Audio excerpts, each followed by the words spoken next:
ಈಗ ರಾಜಕಾರಣದ್ದೇ ಬಂದರೆ ನಾನು ಈ ಕ್ಷಣದವರೆಗೆ ಹಾಸನದ ರಾಜಕೀಯದಲ್ಲಿ ಇನ್ವಾಲ್ವ್ ಆಗಿದ್ದೇನೆ. ಒಂದು ಬಾರಿ ಇನ್ವಾಲ್ವ್ ಆಗಿದ್ದೇನೆ, ಒಂದೇ ಬಾರಿ ಇನ್ವಾಲ್ವ್ ಆಗಿದ್ದು ಹಾಸನದಲ್ಲಿ. 2023 ಚುನಾವಣೆ ಭಾಳ ದೊಡ್ಡ ಮಟ್ಟದ ಚರ್ಚೆ ನಡೀತು ಅವತ್ತು. ನಾನು ಒಂದೇ ಮಾತು ಹೇಳಿದ್ದೆ, ನನ್ನ ಒಬ್ಬ ಪಕ್ಷದ ಸಾಮಾನ್ಯ ಕಾರ್ಯಕರ್ತನ ಹಾಸನದ ವಿಧಾನಸಭೆ ಚುನಾವಣೆಯಲ್ಲಿ ಆಯ್ಕೆ ಮಾಡೋದ್ರ ಮುಖಾಂತರ ಒಬ್ಬ ಕಾರ್ಯಕರ್ತನ ಗೆಲ್ಲಿಸ್ಕೊಂಬರ್ತೀನಿ ಅಂತೇಳಿ. ಅವತ್ತೂ ಸಹ ನಮ್ಮ ಕುಟುಂಬದಿಂದಲೇ, ಕುಟುಂಬ ಅಂತ ನೀವು ಹೇಳ್ತಾ ಇದ್ದೀರಲ್ಲ, ರೇವಣ್ಣ ಅವರ ಕುಟುಂಬದಿಂದಲೇ ಅಭ್ಯರ್ಥಿ ಆಗಬೇಕು ಅಂತ ಅವ್ರ ಧರ್ಮಪತ್ನಿಯವರು ಪ್ರಯತ್ನ ಪಟ್ಟರು. ಆದರೆ ನಾನು ಕಾರ್ಯಕರ್ತರಿಗೆ ಏನು ಮಾತು ಕೊಟ್ಟಿದ್ದೆ ಆ ಮಾತು ಉಳಿಸ್ಕೊಂಡೆ ಅವತ್ತು ಕೊಟ್ಟಿದ್ದೇವೆ. ಅದಕ್ಕೂ ಸಹ ಇತ್ತೀಚೆಗೆ ಏನಾಗಿದೆ, ಕುಮಾರಸ್ವಾಮಿಯವರು ರೇವಣ್ಣ ಅವರ ಕುಟುಂಬವನ್ನು ರಾಜಕಾರಣದಲ್ಲಿ ಮುಗಿಸ್ಲಿಕ್ಕೋಸ್ಕರವಾಗಿ ಇದೆಲ್ಲವನ್ನು ಮಾಡ್ತಾ ಇದ್ದಾರೆ ಅಂತೇಳಿ ನನ್ನ ಮೇಲೆ ಗೂಬೆ ಕೂರಿಸಿದ್ದೀರಿ. ಈ ಪೆನ್ ಡ್ರೈವಿನ ಸೂತ್ರಧಾರಿನೂ ನಾನೇ ಅಂತ ಹೇಳ್ಬಿಟ್ಟಿದ್ದೀರಿ. ಪಾಪ ಹೇಳ್ಕೊಂಡಿದ್ದೀರಿ.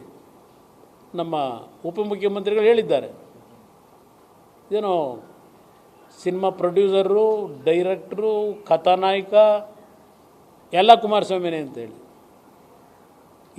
ಇತ್ತೀಚೆಗೆ ಸಿನಿಮಾಗಳು ಹಾಗೇ ಇದೆ, ಈಗ ಬರ್ತಾ ಇರ್ತಕ್ಕಂಥ ಪ್ರೊಡ್ಯೂಸರು ಅವರೇ ಇರ್ತಾರೆ, ಡೈರೆಕ್ಟ್ರು ಅವರೇ ಇರ್ತಾರೆ, ಹೀರೋನು ಅವರೇ ಇರ್ತಾರೆ, ಸ್ಟೋರಿ ರೈಟ್ರು ಅವರೇ ಇರ್ತಾರೆ ಇತ್ತೀಚೆಗೆ ಸಿನಿಮಾದಲ್ಲಿ. ಹೌದಪ್ಪ, ನಾನು ಡೈರೆಕ್ಟ್ರು ಇದ್ದರೆ, ಪ್ರೊಡ್ಯೂಸರು ಆಗ್ತಾರೆ, ಮಾಡಿದ್ದೇನೆ ಸಿನಿಮಾದಲ್ಲಿ, ಆ್ಯಕ್ಟಿಂಗ್ ಮಾಡಿಲ್ಲ. ಕತೆ ಮಾಡಬೇಕಾದ್ರೆ ಕೂತು ಕತೆ ಮಾಡಿಸಿದ್ದೇನೆ ಸಿನಿಮಾದಲ್ಲಿ. ಇಲ್ಲಿ ಕಥಾನಾಯಕ ಅಂತ ಹೇಳಿದೆಯಲ್ಲಪ್ಪ, ಏನು ಏಕವಚನದಲ್ಲಿ ಮಾತಾಡಬಾರ್ದು ಅಂತಾರೆ. ಗೌರವಾನ್ವಿತ ನಮ್ಮ ಉಪಮುಖ್ಯಮಂತ್ರಿಗಳು, ನಮ್ಮ ಎಲ್ಲ ಮಂತ್ರಿಗಳು ಗೌರವಾನ್ವಿತರು ಅವರೆಲ್ಲ.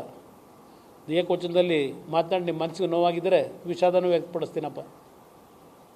ಇಲ್ಲಿ ಪ್ರಶ್ನೆ, ನನ್ನನ್ನು ಈ ಒಂದು ಘಟನೆಗೆ ಕಥಾನಾಯಕನ ಮಾಡಲಿಕ್ಕೆ ಹೊರಟಿದ್ದೀರಲ್ಲ. ಇತ್ತೀಚಿನ ದಿನಗಳಲ್ಲಿ ಹಲವಾರು ಸಿನಿಮಾಗಳು ಬಂದವೆ, ನೋಡ್ತಾ ಇರ್ತೀರಿ.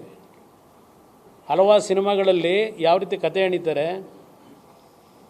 ಹಲವಾರು ಸಂದರ್ಭದಲ್ಲಿ ಆ ಘಟನೆಗಳಿಂದ ಯಾವ್ಯಾವ ರೀತಿ ನೈಜತೆ ಇರುತ್ತೋ ನೈಜತೆ ಇರಲ್ವೋ ಇಕ್ಕಟ್ಟಿಗೆ ಸಿಲುಕ್ತಕ್ಕಂಥದ್ದೇನಿದೆ ಅದು ನಾವು ನೋಡ್ತೀವಿ ಸಿನಿಮಾದಲ್ಲಿ. ಅಂಥ ಸಿನಿಮಾಗಳೇ ಭಾಳ ಹಿಟ್ಟಾಗ್ಬಿಡ್ತವೆ ನೋಡಿ. ಹಿಂದೆ ಒಂದು ನಮ್ಮ ಸುನಿಲ್ ಕುಮಾರ್ ದೇಸಾಯಿ ಉತ್ಕರ್ಷ ಅಂತ ಒಂದು ಸಿನಿಮಾ ಬಂದಿತ್ತು. ಹೆಣ್ಮಕ್ಳ ಮೇಲೆ ಯಾವ ರೀತಿ ದೌರ್ಜನ್ಯ ಮಾಡ್ತಾರೆ ಅಂತಕ್ಕಂಥದ್ದು ಒಂದು ದೊಡ್ಡ ಪಿಕ್ಚರ್ ಅದು ಬಂದಿತ್ತು, ಉತ್ಕರ್ಷ. ಮೊನ್ನೆ ತಾನೇ ಇತ್ತೀಚೆಗೆ ಅದು ಯಾವುದು ದೃಶ್ಯಂ ಅಂತ ಬೇರೆ ಬಂತಲ್ಲ, ಮಲಯಾಳಿದು ಡಬ್ಬಿಂಗು. ಬಹುಶಃ ಅದು ಈ ರೀತಿಯ ಒಂದು ಘಟನೆಗೆ ಒಂದು ಸಂಬಂಧಪಟ್ಟಂಥ ಒಂದು ಸಣ್ಣ ಚಿತ್ರ ಅಲ್ವೇ. ಸಮಾಜದಲ್ಲಿ ಈಗ ಈ ರೀತಿಯ ಚಿತ್ರಗಳು ಬರ್ತಾ ಇರೋದು ನೋಡ್ತಾ ಇದ್ದೇವೆ, ನಾವು ನೋಡ್ತಿದ್ದೇವೆ, ನೀವು ನೋಡ್ತಾ ಇದ್ದಾರೆ. ನ್ಯೂಸ್ ಫಸ್ಟ್, ನಿರ್ಭೀತಿಯಿಂದ ನಿಮ್ಮ ಪರವಾಗಿ.